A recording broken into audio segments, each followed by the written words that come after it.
Once I get in that focus mode, and then you up next, you just gotta stay loose because your body's gonna want to tensen up. Try to shake off those nerves, you're gonna feel them. You get like a lot of anxiety. To be honest, man, when I get in that cage and like, it's like the greatest feeling. I just feel more alive than I ever feel. How much do you want it? Dreaming, you hear him in your head. That conscience, that good angel, bad angel, you hear him. Ladies and gentlemen, So you call your name, it's just tunnel vision.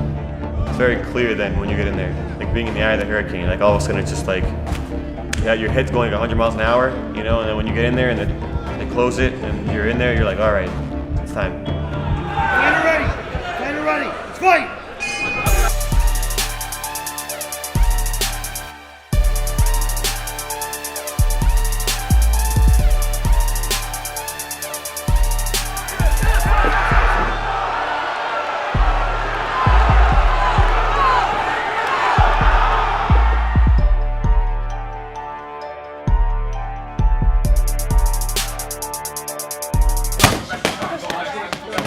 At first glance, these MMA fighters may look like the professionals you see on television. They train like them, dedicating most of their time to gym workouts and sparring sessions.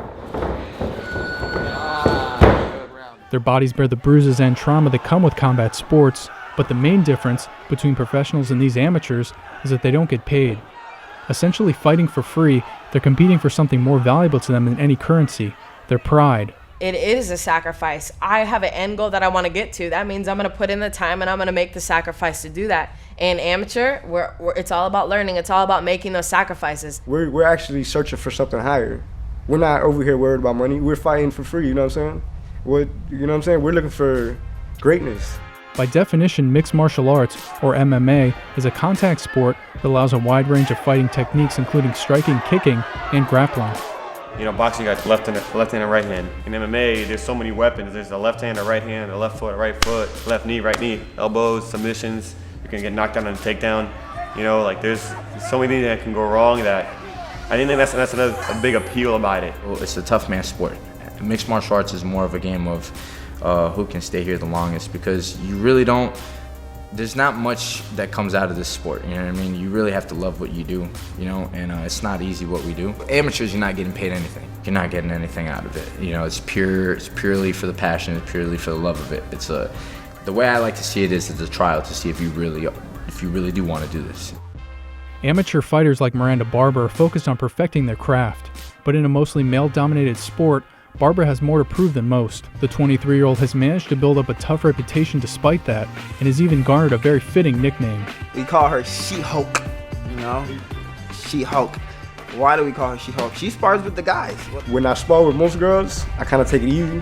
I don't take it easy, Miranda, because any given second, she could really hurt you. I remember when I was first starting off and I sparred against She-Hulk, and she hit me with a, I don't know what it was. It's a question mark kick. Oh, question mark kick, and it rocked me. I got rocked. I never thought I would get rocked during sparring, and by a girl at least. You know, I'm saying that, but you know, you're a man, you have pride. You know, man, this girl is not gonna beat me. She hit me with a question mark kick, and I was just like, what the f just happened? Barber is not alone in her lifestyle of discipline and sacrifice. The local MMA scene functions like a family, with many amateurs supporting each other in and out of the ring.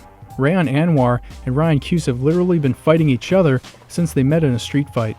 Now they're determined to be the best and break into the world of professional fighting. I didn't realize it until I met him, because he's the first one that opened my eyes to saying that, like, you could use this to make money or as a profession. I would just do it just because I just like to do it. You get like a lot of anxiety. I would say. Not anxiety, but like thrill. I like adrenaline and stuff like that. Like it's fun for me. I like rushes, so I just have fun. Me, I don't even get nervous now. Like when I fight, I feel like now like I'm sparring, because I train so much. It's just like normal.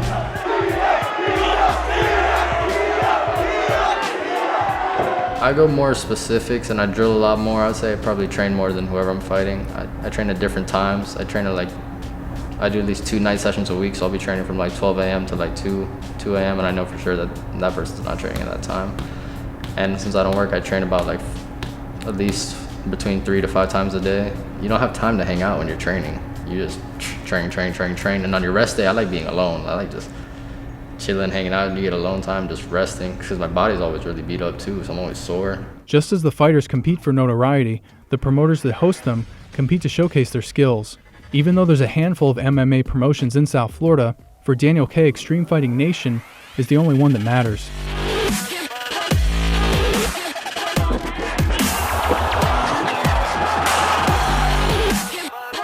After a slew of disappointments as an amateur, K set out to change the way things were run for amateur promotions, particularly the quality of shows. I just knew that there had to be a better way to put on these shows.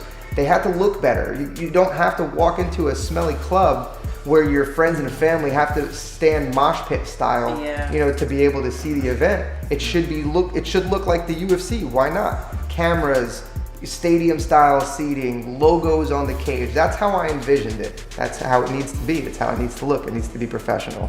Even though they're amateur fighters, our job as a company is to be as professional as we can. One of our goals is not to just make money. We are in business to make money, but our goal is to develop up and coming talent and to give them a professional platform for them to showcase their skills all along the way, and a way for them to market themselves when it's time to go pro.